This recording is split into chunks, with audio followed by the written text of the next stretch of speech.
Hi friends, welcome to our channel. Karthika Deepam serial next ఎపిసోడ్లో ఏం జరగబోతోందో ఈ వీడియోలో చూసి తెలుసుకుందాం. తనని దీప చంపాలని అనుకుందని పోలీసులకి చెప్పిన దశరథ్ అసలేం జరిగింది అని తెలుసుకోవడానికి ఈ వీడియోని స్కిప్ చేయకుండా ఎండ్ వరకు చూసేయండి.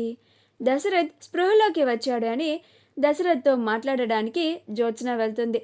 అలా అక్కడికి వెళ్ళిన తర్వాత, డాడీ మీకేమీ కాదు, మీరేమీ ఆలోచించకండి, ఆ దీపకి కఠినమైన శిక్ష పడేలాగా నేను చూసుకుంటాను, ఆ దీపకి శిక్ష పడేంత వరకు నేను ఆ దీపని అస్సలు వదిలిపెట్టే ప్రసక్తే లేదు అని అంటుంది. అప్పుడు శివన్నారాయణ, అవును దశరథ, ఆ దీపకి అంతకెంతకి అనుభవించేలాగా కఠినమైన శిక్ష పడి తీరాల్సిందే, ఆ దీప అరాచకాలకి అంతే లేకుండా పోతుంది అని అంటాడు. అప్పుడు దశరథ, ఏంటి నాన్న మీరు కూడా అని అంటాడు. అప్పుడు జ్యోత్స్న, ఏంటి డాడీ, మిమ్మల్ని చంపాలనుకుంది, ఆ దీప నన్ను చంపడానికి రివాల్వర్ని పట్టుకొని మరీ బెదిరించింది, మిమ్మల్ని కాల్చింది, మీ మీద అటెంప్ట్ మర్డర్ చేసిందని ఇప్పుడు కేసు కూడా ఫైల్ చేశాము. ఆ దీపని పోలీసులు కోర్టుకి తీసుకొస్తారు. అక్కడ కోర్టులో దీపకి కఠినమైన శిక్ష పడేలాగా నేను లాయర్తో ముందుగానే అన్నీ మాట్లాడేశాను డాడీ.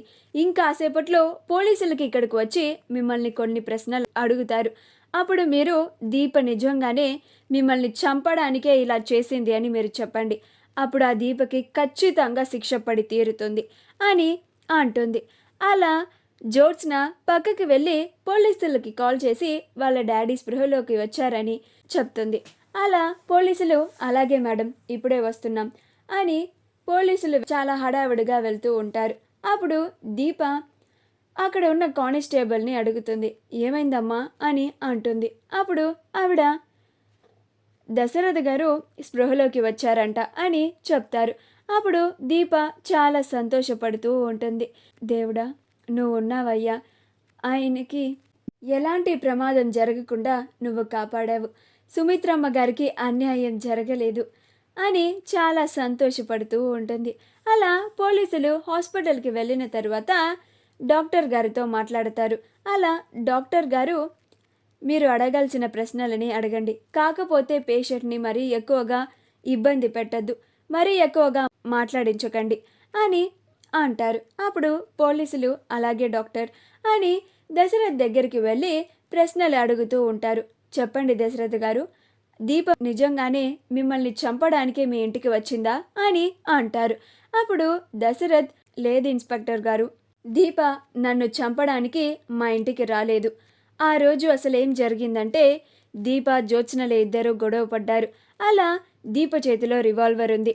జ్యోత్స్నని చంపడానికి జ్యోత్స్న తలకి దీప రివాల్వర్ని పెట్టింది. అలా నేను, మా ఆవిడ, మా నాన్న, మా పిన్ని, మేమందరం దీపని ఎంత ఆపాలని చూసినా కానీ దీప మా ఎవ్వరి మాట అస్సలు పట్టించుకోలేదు, వినలేదు. అలాగా నేను జ్యోత్స్న ముందు నుంచొని ఉన్నాను.